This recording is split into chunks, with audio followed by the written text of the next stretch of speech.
आज आपण बघणार आहोत मऊ सॉफ्ट स्पॉन्जी आणि जाळीदार इडली कशी बनवायची। त्याशिवाय इडलीचं बॅटर फर्मेंट कसं करायचं। थंडीच्या दिवसात किंवा पावसाळ्यात इडलीचं बॅटर फर्मेंट होत नाही, तर त्यासाठी मी काही इथे टिप्स सांगितलेल्या आहेत। त्या टिप्स फॉलो करून तुम्ही तुमच्या इडल्या अशा पद्धतीने मऊ सॉफ्ट आणि जाळीदार बनवू शकता। शिवाय मी तुम्हाला एक मस्त चटपटीत अशी चटणीची रेसिपी सुद्धा या व्हिडिओमध्ये दाखवलेली आहे। चला तर मंडळी, वेळ न घालवता रेसिपीला सुरुवात करूयात। सॉफ्ट मऊ आणि जाळीदार इडल्या बनवण्यासाठी तांदूळ घेताना नेहमी जुनाच तांदूळ वापरावा, नवीन तांदळाचा वापर करू नये। तर इथे मी 3 वाट्या रेशनचेच तांदूळ घेतलेले आहेत। रेशनच्या तांदळाच्या इडल्यासुद्धा खूप सॉफ्ट आणि मऊ जाळीदार बनतात। 3 वाट्या तांदूळ घ्यायच्या आहेत। त्यानंतर यामध्ये काही कचरा असेल तर तो कचरा काढून टाकायचा आहे।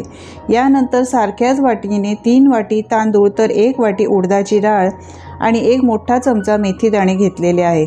सगळे 3 ते 4 वेळा स्वच्छ पाण्याने धुवून घ्यायचे आहे आणि यामध्ये भरपूर पाणी घालायचं आहे। झाकण ठेवून 3 ते 4 तासासाठी हे तांदूळ, डाळ आणि मेथीदाणे भिजत ठेवायचे आहेत। तर 4 तासानंतर तुम्ही पाहू शकता तांदूळ मस्त आणि डाळसुद्धा छान फुलून आलेले आहेत। तुम्ही 2 ते 3 तासासाठी सुद्धा ठेवू शकतात। तर मी 4 तास हे भिजत ठेवलेले होते। आता आपल्याला वाटून घ्यायचं आहे। तर वाटण्यापूर्वी 15 ते 20 मिनिटं आधी मी पोहेसुद्धा 1 वाटी भिजत ठेवलेले होते। पातळ पोहे आहेत ते भिजत ठेवले। आता यानंतर तांदळाचं मिश्रण आणि डाळीचं थोडं मिक्सरमध्ये घालायचं आहे आणि भिजलेले पोहे थोडे घालायचे आहेत। 2 बॅचमध्ये हे वाटण मी वाटून घेणार आहे। आपण भिजवताना जे पाणी घातलं तेच पाणी घालून मस्त अशी स्मूथ बारीक पेस्ट करून घ्यायची। तांदूळ आणि डाळ जितके होईल तितक्या शक्यतो प्रमाणात पातळ म्हणजेच बारीक वाटून घ्यायची आहे, म्हणजे इडल्या सॉफ्ट बनतात, फ्लफी आणि जाळीदार बनतात। आता मोठ्या एका भांड्यामध्ये हे मिश्रण काढून घ्यायचं आणि सारख्याच प्रमाणामध्ये म्हणजे सेकंड बॅच आहे ती डाळ, तांदूळ आणि पोहे घालून वाटून घ्यायचं। तर मी सेकंड बॅचसुद्धा वाटून घेतलेली आहे। आता हे मिश्रण याच भांड्यामध्ये काढून घ्यायचं। यानंतर मिक्सरच्या भांड्यामध्ये थोडंसं पाणी घालायचं आणि मिक्सरचं भांडं धुवून यामध्ये घालायचं आहे ते पाणी। चवीप्रमाणे मीठ घालायचं। मीठ घातल्यामुळे यामध्ये उष्णता निर्माण होते आणि आपलं बॅटर छान फर्मेंट होतं। हाताने चांगलं असं मिक्स करून घ्यायचं आहे, त्यामुळे याला सॉफ्टनेस येतो, जाळीसुद्धा चांगल्या पडतात। तर हातानेच हे बघा बॅटर छान मी मिक्स केलेलं आहे। तुम्ही बॅटर बघू शकता, अशा पद्धतीचं आपल्याला बॅटर हवं आहे। झाकण ठेवायचं आहे आणि 10 ते 12 तासासाठी फर्मेंट करण्यासाठी ठेवून द्यायचं आहे। तुमचं बॅटर जर लवकर फर्मेंट होत नसेल तर तुम्ही कुकरमध्ये ठेवू शकता किंवा ओव्हनमध्ये 10 ते 12 तासासाठी प्रीहीट करून ठेवू शकता।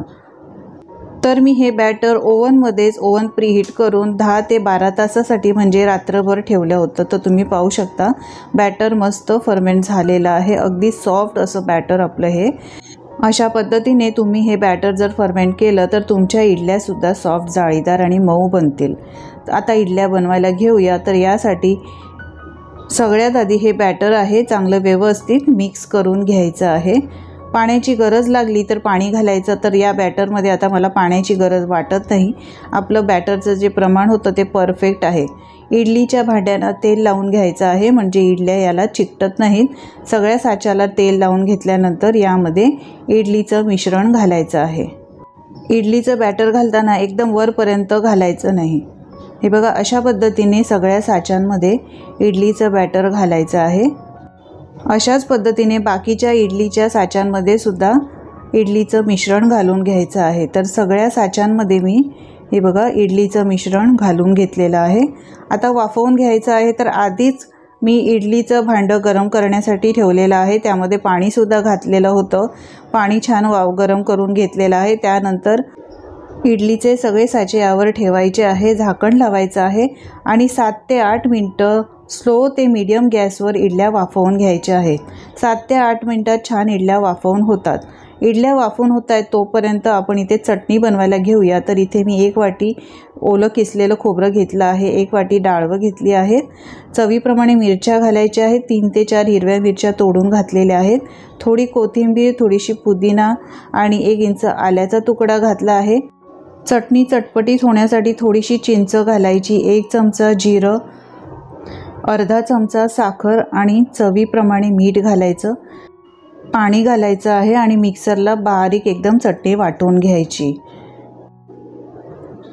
तर हे पहा, चटणी मी मस्त बारीक अगदी वाटून घेतलेली आहे। आपली चटपटीत गोड आंबट अशी चटणी तयार झालेली आहे। एका बाउलमध्ये काढून घेऊया। आता याला अजून टेस्टी बनवण्यासाठी याला तडका देऊया। तडका म्हणजेच फोडणी देऊया। तर फोडणी देण्यासाठी इथे मी तडका पॅनमध्ये 2 चमचे तेल घेतलेलं आहे गरम करून। 1 चमचा मोहरी, 1 चमचा जिरं। चांगलं जिरं आणि मोहरी तडतडली की यामध्ये 1 लाल मिरची आणि कढीपत्त्याची पानं घालायची आहे। सगळं व्यवस्थित मिक्स करून घ्यायचं आहे आणि हा गरमागरम तडका या चटणीवर घालायचा आहे। सगळं पुन्हा एकदा मिक्स करून घ्यायचं। मस्त आपली चटपटीत आंबट गोड चटणी तयार झालेली आहे। आता इडल्यासुद्धा आपल्या वाफवून झालेल्या आहेत। तुम्ही पाहू शकता मस्त फुगलेल्या आहेत, फुलून आलेल्या आहेत। चेक करूया, सुरी घालून चेक करायचं आहे। इडलीचं मिश्रण अजिबात चिकटत नाही, याचा अर्थ आपल्या इडल्या तयार झालेल्या आहेत। बाहेर काढून घ्यायच्या आणि पूर्णपणे थंड करून घ्यायच्या।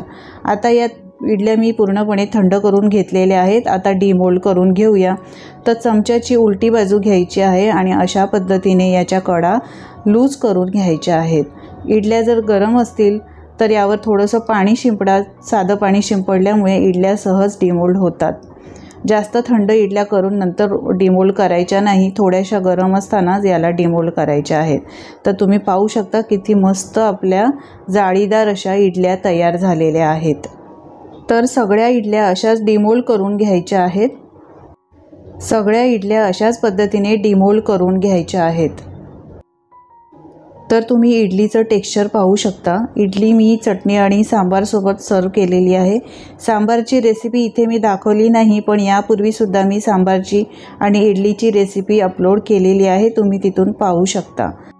तर अगदी साऊथ इंडियन स्टाईल आपण घरच्या घरी सॉफ्ट मऊ जाळीदार अशा इडल्या झटपट बनवलेल्या आहेत। तुम्ही पाहू शकता किती इडल्या सॉफ्ट आणि स्पॉन्जी झालेल्या आहेत, शिवाय जाळीदारसुद्धा झालेल्या आहे। याचं टेक्स्चर पाहू शकता आणि तुम्ही हे पाहू शकता किती स्पॉन्जी आणि फ्लफी अशा इडल्या झालेल्या आहेत। तोडूनसुद्धा तुम्हाला एक इडली दाखवते, पहा किती जाळी मस्त आलेली आहे, किती नरम इडल्या तयार झालेल्या आहेत। हे बघा, अशा पद्धतीने बॅटर जर तुम्ही बनवलं तर घरच्या घरीच तुम्ही सॉफ्ट जाळीदार इडली बनवू शकता। शिवाय आपण चटपटीत अशी आंबट गोड चटणीसुद्धा बनवली आहे। तर रेसिपी ही नक्की ट्राय करा। रेसिपी कशी वाटली तुम्हाला कमेंट्स करून सांगायला विसरू नका। आवडली असेल तर लाईक करा, जास्तीत जास्त शेअर करा आणि माझ्या चॅनलवर जर तुम्ही नवीन असाल तर चॅनलला सबस्क्राईब करा। पुन्हा भेटूया अशाच नवनवीन रेसिपीसोबत। धन्यवाद।